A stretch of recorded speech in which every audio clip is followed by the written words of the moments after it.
What's up, Bulls Nation? You found yourselves locked on Bulls. I'm Matt. That's Big Dave. And joining us for today's episode, our penultimate episode, we're chatting with the man, the myth, the legend, the guy who we are passing the Locked On Bulls torch to. He is Haize from Chicago Bulls Central on YouTube. We're chatting with Haize next on a fresh Locked On Bulls. Let's go.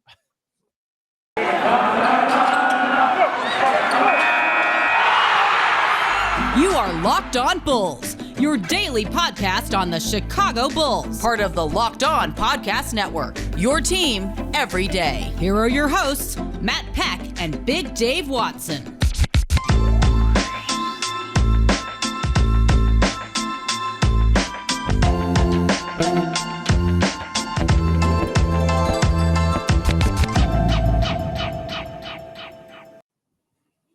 What's up and welcome in to Locked On Bulls, part of the Locked On Podcast Network, your team every day.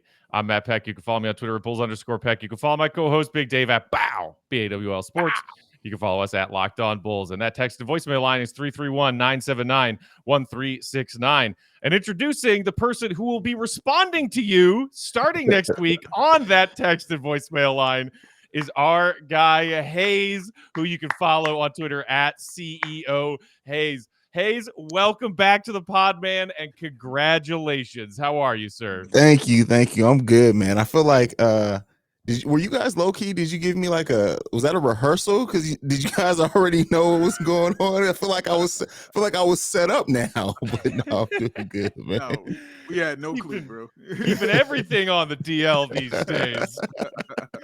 Although, I wondered if people were connecting the dots when I popped into your episode after that Grizzlies game on Saturday night, and then you had some cryptic tweets about things are happening, things are happening, and I saw some people in the replies being like, "Locked On Bulls, Locked On Bulls." Yeah. Well, the secret is out. Haize will be the new host of Locked On Bulls starting next week. If you aren't familiar with Haize, get familiar. The host, producer, the everything of the Chicago Bulls Central channel on YouTube, quickly growing channel. We found you and then said, we got to get this guy on Locked On. And then we came on and chatted with you. So let's just start there. Haize, what inspired you to start that Bulls content channel? Oh man, it was such a long journey. I kicked it around for probably like 2 or 3 years. And I've been podcasting for forever at this point. And I think the thing for me, while I was thinking about starting a Bulls channel, I was like, I'm not an insider. I have no sources. Who am I? And it was really a conversation with my dad. I became a Bulls fan because my dad was born and raised in Chicago. And me and him talking about it, he was like, listen, we talk about the Bulls all the time. Like, what?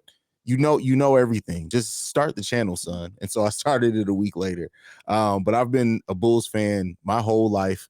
Some of my earliest pictures as a baby is me sitting on my dad's lap watching Bulls games. So yeah, this is a long time coming. Haize, I'll say this: when Matt and I were putting the list together of people we wanted, Matt, who's a much more thorough person than me, had a whole comprehensive list of people he wanted and everything like that, and all worthy. I had about 4 names, and but the name that was the first name that I wanted was you. Wow. I didn't think of anybody else. You were the first person I thought of that I wanted to do it, and it's so crazy because it was genuinely based off of just 2 conversations with you that I had, and just seeing. But then I began to watch your channel and just see how you did it. You know what I mean? And I saw the passion, and not only that, you see the entertainment value.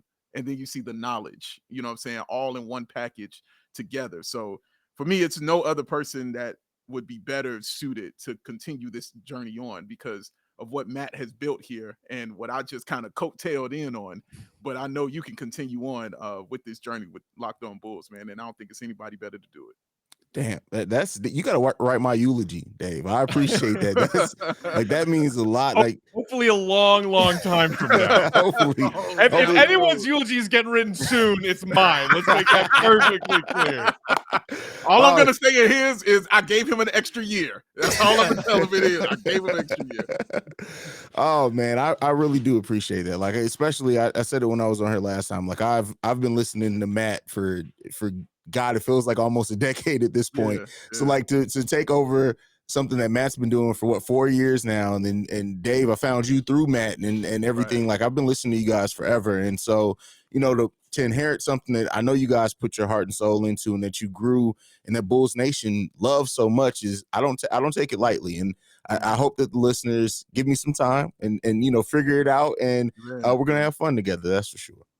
Yeah, I mean, I think the mutual respect that Dave and I both saw in you, Haize, is that what you were talking about, and the conversation you had with your dad about, just do this. What's stopping you from doing this? Do this, and you striking out on your own and creating content because it was something that brought you joy, but that you hoped would also bring joy to your fellow Bulls fans, and that's basically the MO of how Dave and I have existed. Independently. And then since we've been brought together from outsiders a few years back, that's what it's all about to us. And, as I say, grind respects grind. And, what I've built and what Dave has helped me build here, all the faith in the world that you will continue that on because of what we've seen from you as someone who says, you know what? No one's telling me I can't do this, so I'm going to do this. And then, just use that groundswell movement of getting the word out there and creating content for the fans and doing it in a way that is real, that's genuine. You're not talking down to them. You're not trying to pretend to be better than them because you certainly aren't. And by you, I mean me talking in that way, but just being real, being passionate, like Dave said, being knowledgeable behind that passion and being real. And most importantly, just giving your fellow fans that interaction that modern sports fans crave. And that's what you've been doing with your channel. And I can't wait to see you continue to do it on this platform. Appreciate that. That. Well, let me ask, since Matt and I are sitting here waxing poetically about you, what can you tell Bulls fans and listeners here what they can kind of expect from you? Oh man, what you can expect from me is passion, for one, because I live and breathe the Chicago Bulls. I told you guys my family motto before. It's God, family, and the Chicago Bulls, and not necessarily always in that order. So so that's definitely something you're gonna get from me is the passion. Also just, actually being knowledgeable about the history of the Bulls, the NBA, all that, bringing it. And then if you guys can't see and are here for the listeners on the podcast side of things, like I take the sound quality, the video quality of what I do and what I produce very, very seriously. So you're going to get a very well-produced product on top of all those other things I named. So, yeah, as soon as I saw it, when I watched the first video of yours that I saw that backdrop with those Bulls red and blacks, like I was like, oh my gosh, this guy's, he's for real. He's for real. It's like that scene in Hangover 2 when the monkey gets on the motorcycle and he puts on his helmet that has a little banana sticker on it, and Zach Galifianakis is like, oh, these guys are legit. These guys are legit. Definitely. I saw Haize set up and I was like, oh, he's legit. He's legit. We're going to get more into Haize's Bulls fandom to give you guys the opportunity to get to know him and his Bulls passion a little more as we pass that torch. But first, Big Dave. Yes. For the last time on the Locked On Bulls podcast, who knows? Maybe we'll steal them as a sponsor and bring them over to our new platform. But for the last time on Locked On Bulls, tell the people how they can save some money on car parts. Bittersweet moment, but sweet nonetheless, because you want to hear about these parts. That's what you want. You want some car parts in your car. You don't want to go outside. You don't want to go to the car dealership. You don't want to go to the chain store. You just want to sit at home and save some money and watch Haize do Locked On Bulls and chill out. Well, I'll tell you what you do. You use RockAuto.com. Save yourself 30, 50, even 100% more on the same parts from the same chain store car dealership. It's a family-owned business serving those do-it-yourselfers over 20 years. Reliably low prices for every single customer. They got all the parts you're going to need. They got them brake parts. They got them tail lamps. They got that motor oil. They even got some new carpet if you need that. So go on and get down, all right? Go to RockAuto.com right now See all the parts available for your new car or your beautiful truck, right? Locked On in that how did you hear about us section, so they know that Haize sent you. Amazing selection, reliably low prices, all the parts your car will ever need. Sing it with me one more time, Bulls Nation. Rock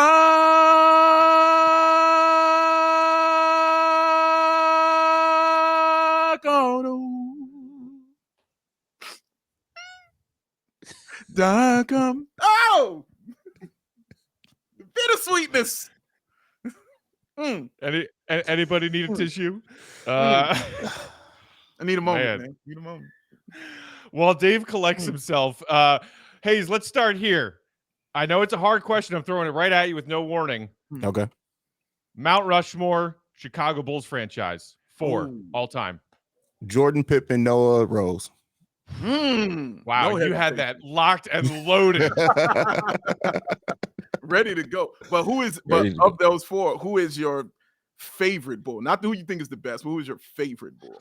Joakim Noah by far. By This far. is why we picked you. So for me, Joakim Noah was the first Bull that I got to see their career from start to finish. I was born in '86, so I was, not aware during Jordan's whole, like, I really wasn't until I was 6 that I was really paying attention to basketball deeply. But I saw Joakim Noah.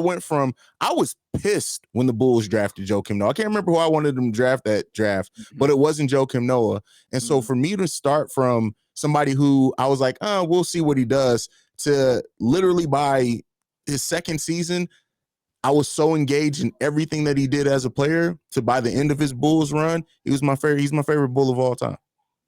So. Yeah, it's so strange, man, because I remember when he got drafted, I was really alone in my feeling that he would be good, and the draft pick was really good, because you're not alone. Like, a lot of people in Bulls Nation were not happy with the pick. Who is this guy with this weird suit and big hair? You know what I mean? He runs funny. You know what I mean? He doesn't look coordinated and all that. But I'm not a huge college basketball fan, but I definitely watched Florida those 2 years. And I was like, dude, he was the MVP of the Final Four. You know what I'm saying? On a team that is stacked. You know what I mean? Like, that's the leadership that you kind of need, the toughness you kind of need. I kept trying to say that to Bulls fans, of course. They did not believe me, but everybody, it all ended wonderfully, and I'm glad that he's your favorite player, man. Do you think that his numbers should be retired? Absolutely, and I'm completely biased by that, but absolutely, absolutely. First steps first, take it away from Tony Bradley, right? Let's one step at a time. Definitely. But yeah, like what Joakim Noah meant, I think it gets overlooked sometimes because just how amazing Derrick Rose was.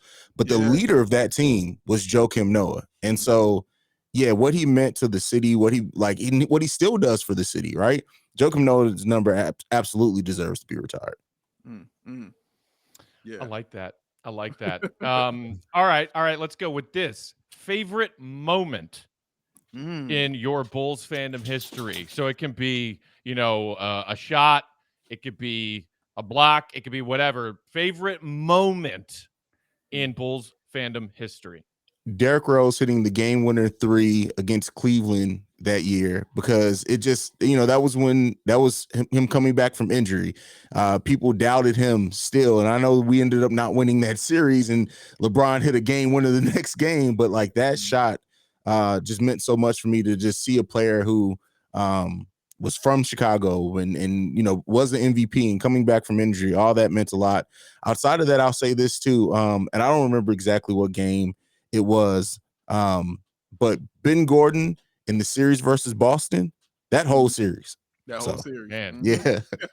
Man. He was absolutely incredible. That was also, shout out to John Salmons in that series. I mean, come on, baby. Yeah, you're right. He was dropping 35 on him. You're right. Dude was a machine. Right. Yeah.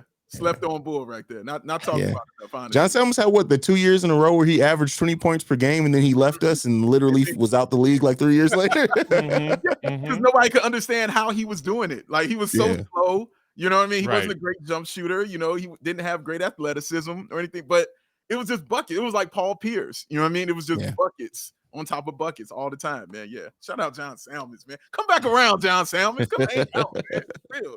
Miss that dude, man. All right. How about this? So we've covered that Joakim didn't initially like the draft pick, but then grew to love Joakim and did so quickly. Least favorite Bulls draft pick in your Bulls fandom history that stayed your least favorite draft pick. Oh, Eddie Curry by far. Oh man. The fact that I was so wrapped up in my Bulls fandom that they had me rooting for Eddie Curry to become the next Shaq, and I was arguing with people like, no, just trust him. He has potential. I will never, ever forgive this franchise for that. I still love him, but yeah, it was definitely Eddie Curry. Oh man, that's tough, man, because he wasn't the only one. Like I remember, I'm sure you remember when Shaq named the best 3 big men in the game, and he said himself, Yao Ming, and Eddie Curry. I'll never forget him saying that, man. Eddie Curry had a phenomenal year, and then you remember that was his contract year.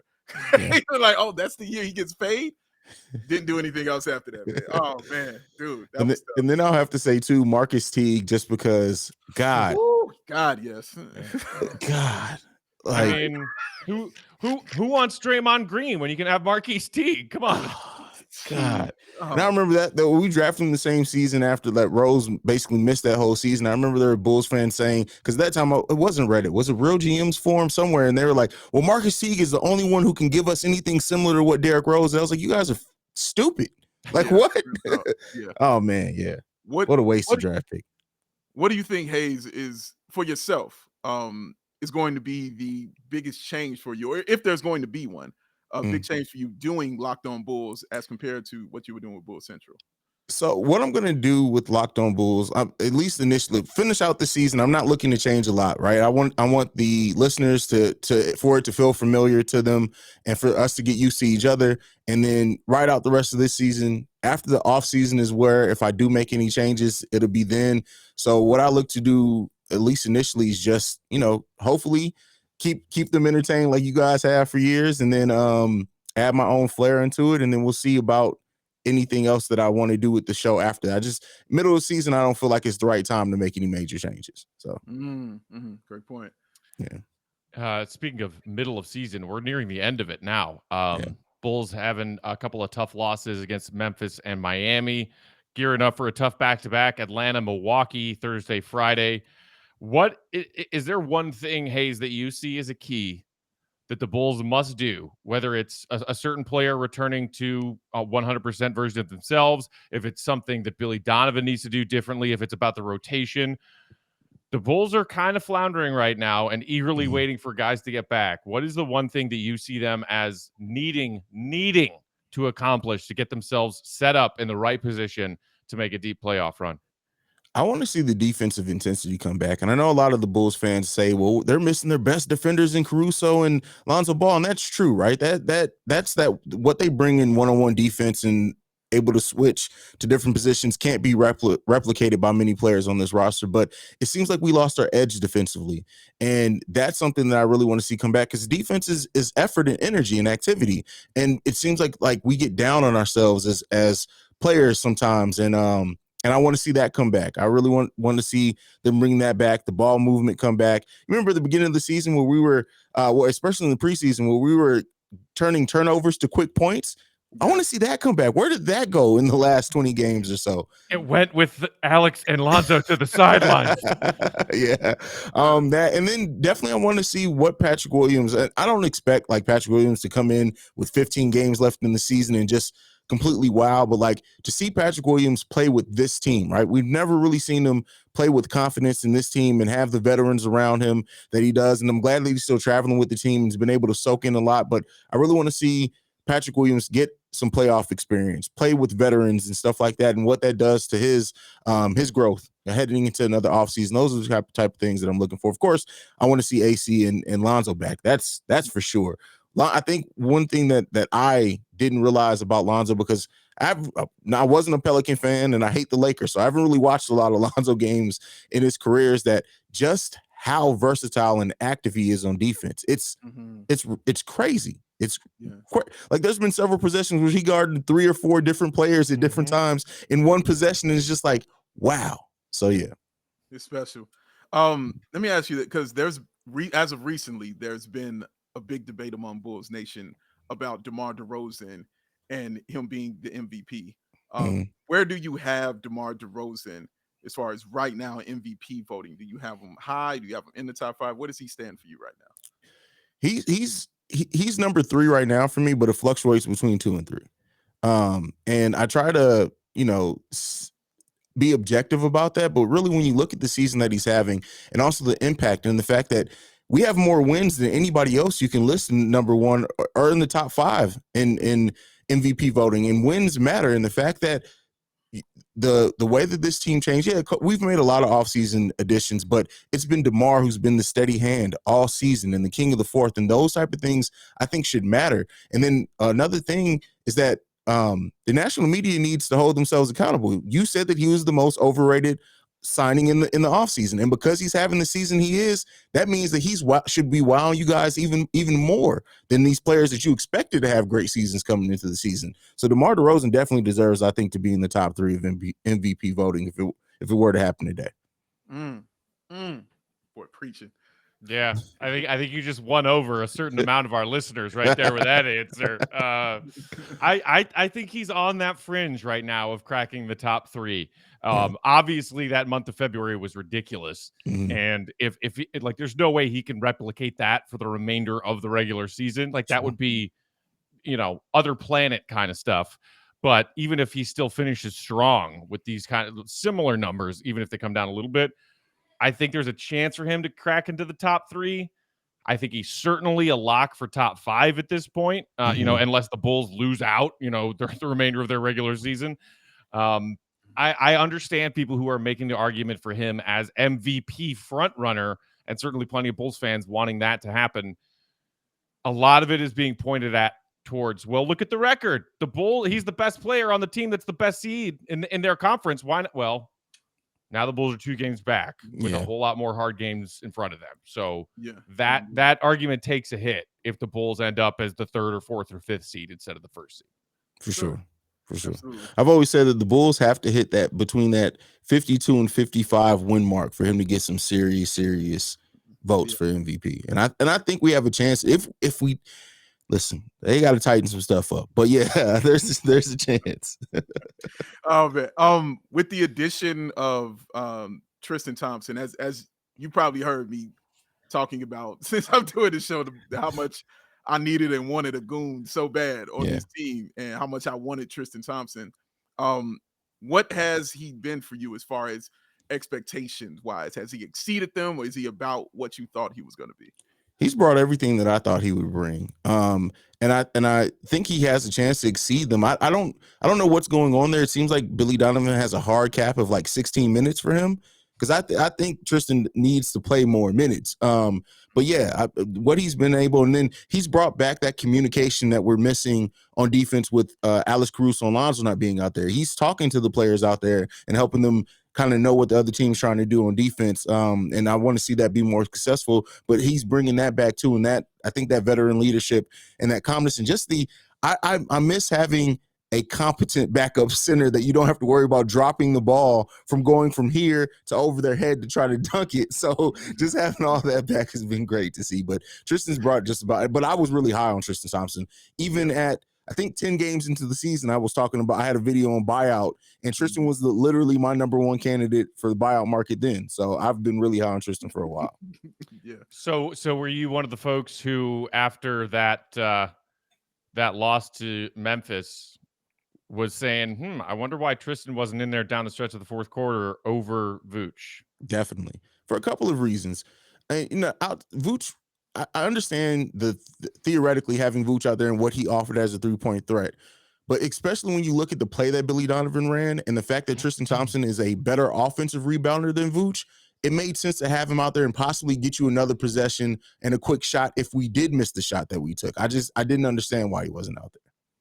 No, that's fair. And look, especially after Vooch pulled himself out of his shooting slump and had been shooting a lot better recently, but then over this last mini stretch of games, his 3-point shooting has plummeted again, where he's like, it's 0 for 5 or 0 for 4. And you're like, all right, well, so Vooch's floor spacing isn't really doing anything out there. The thing I do worry about with Tristan, if you're going to have him on the floor late in games, is that career 60% free throw percentage mark. I mean, we've already seen our first Tristan free throw air ball in a Bulls jersey. It did not take long for that to happen. Yeah. Yeah, that's one. Yeah, that's definitely the downside of it. But I just really like the fact that he can draw those fouls. You know what I'm saying? Because we needed someone else who can get whistles like DeMar DeRozan. The Bulls don't really have that other person. Zach just started kind of getting that love, from officials and things, but it's not a consistent thing. Tristan Thompson consistently is going to get whistles just by how hard he plays and the effort he puts in, and the fouls he can get on guys in the front court. It's also huge. You saw that with Jaren Jackson Jr., getting 5 fouls. Like Tristan got like 2 of those. You know what I mean? Just being in there 16 minutes, getting 2 fouls on him is a big deal and a big thing. So, yeah, I'm just looking forward to more because just like you, I've been screaming about Tristan Thompson for a long time and wanted him here for a long time. And I just love that AK and Eversley saw the same thing. Definitely. All right, Haize, before we get you out of here, everybody's talking about the Eastern Conference standings right now, and we're getting to the point in the NBA season where people are talking about playoff matchups, and we have no clue yet how the East is going to shake out. 5 games separate seeds 1 through 5. Yeah. I mean, just like that. So who knows? Brooklyn's still down there at 8th, but they're about to get Kevin Durant back. They'll probably make a surge of some kind. Boston's been playing well. Milwaukee still there lurking in the 4th seed right now. Is there any team that you put clear and away as the team you don't want to see the Bulls have to face in a first round matchup? I mean, of course, like especially with Brooklyn hovering around the low end, I definitely don't want to see them in the first round matchup. But my answer may surprise some people. Not that I don't think we can beat them, but just how tough of a series it would be. I don't want to face the Cleveland Cavaliers in the first round. All right. Like Explain yourself. I think the Cleveland Cavaliers have the ability to push any series to 6 games, and it'd be a tough 6 games at that. Yeah. And I think whoever faces Cleveland in the first round is going to be affected by it in the second round and the energy that they have to expound to get them out of there. One thing that Cleveland's shown this year is they're a tough, scrappy team, and for them to have the record that they have and play as good as they have over the course of this season, they're still working on in LeVert being more ingrained in there. They can be really dangerous out in that first round, and so I definitely worry about facing them. Like the other Toronto, Charlotte, for some reason, and Atlanta, they don't scare me at all. It's really, of course, the Heat and the Sixers and the Brooklyn do to a degree, but it's that Cleveland matchup that I keep looking at and like, hey, that can be a really, really tough first round series for us. Yeah, I can see that, man. For me, it's that team because of their size. Their size is an issue and all that. But I do worry about the Raptors, though, also because of their length and that championship pedigree and that toughness that you just talked about. Like, you coming out of that series bruised up. You know what I mean? Like, you're going to feel that playing against that team and going to Toronto. That home court advantage they have is huge. You know what I mean? Those fans are serious about those Raptors up there, man. So yeah, I don't really want to see them either. Hopefully we just get Charlotte and we ride out. You know what I'm saying? Yeah, I've always said, like, since the beginning of the season, Charlotte is the team I would love to see in the first round. Not because I think they're easy out, but just all the storylines. And I love seeing LaMelo Ball and Ball versus Ball. I would love to just watch that series. I literally said that in the podcast. I want the ball. I want the ball matchup. I want Jordan. You know what I'm saying? I didn't even think about that part. Yeah. But also because that's one of the few teams hovering in the East playoff picture where you would feel comfortable about the Bulls being favorites in that matchup. I mean, for sure. It's a short list right now. Regardless as the favorites, man. I got to say this about Toronto fans. Listen, yeah, and I hope we don't have many Toronto fans listen because they're going to hate me after this. Toronto fans have become much like Drake fans when it comes to hip hop. They have no idea what they're talking about in regards to actual basketball most times. They won 1 title, and now they just think they're the God's gift. And this is not Toronto, the team. I respect the team. I'm talking about Toronto's fan base. They are so obnoxious, just like Drake fans who insert themselves in the hip-hop conversations and have no idea what true MCing is. It's just the fan bases will become very similar. I'm sorry. I just had to go on that rant for a second. No, it's good. It's good. See, now our listeners know that even though Big Dave is leaving, you are replacing us and that they will still get their basketball, hip-hop crossover references. Correct. And now you just need to find a white guy to sit there and smile and nod at you when you talk about that kind of. Nobody does it better, Matt. Nobody does it better. Yes, Drake. Yes, please continue with this analogy. I am familiar. I am familiar with a Drake, as you call him. Haize, man, it was so great to chat with you again, buddy. We appreciate you coming on. so we could do this sort of crossover episode. Everybody out there in Locked On Bulls Nation, stick with this podcast. Haize is going to do a phenomenal job. We got all the faith in the world in him. He deserves this opportunity for that grind that he's put in to starting his own Bulls content. And he will continue to do so for all of you out there in Locked On Bulls Nation on this platform. Haize, buddy, nothing but the best. Best of luck. Thank you for doing this. We appreciate you. Go crush it, baby. Go crush it. I'm going to try my best, man. I got big shoes to fill, but I'm going to try my damnedest to fill them the best that I can and in my way. And I hope that the Locked On listeners, they're patient with me, because I know it's not going to be the same. And I'm going to miss, I was a Locked On listener way before the opportunity to be the host ever came in. And so I want to thank you guys for the way that you've built this platform and just congratulate you. I know you haven't announced, and I don't know either for anyone who's asking what they're doing next, but I can't wait to listen to it and watch it or whatever it is. And just thank you guys so much for what you've meant to the Bulls community for so long. Man, appreciate that, man. Don't worry about filling shoes, bro. Just walk in your own, brother. Yeah. Do your thing, man. Do your thing, and Bulls fans will love you for it. I appreciate that. Follow Haize on Twitter at CEO Haize, Haize, and tune in next week to hear him take over the Locked On Bulls podcast. That's it for now. Tune in Friday for our final episode before passing that to Haize. You can follow us at Bulls_Peck at BAWL Sports and at Locked On Bulls. And start bugging Haize on that text to voicemail line, 331-979-1369 for Big Dave. For your next Locked On Bulls host, Haize, I'm Matt saying one more, Bulls Nation. We love you. See red. Be good. Peace.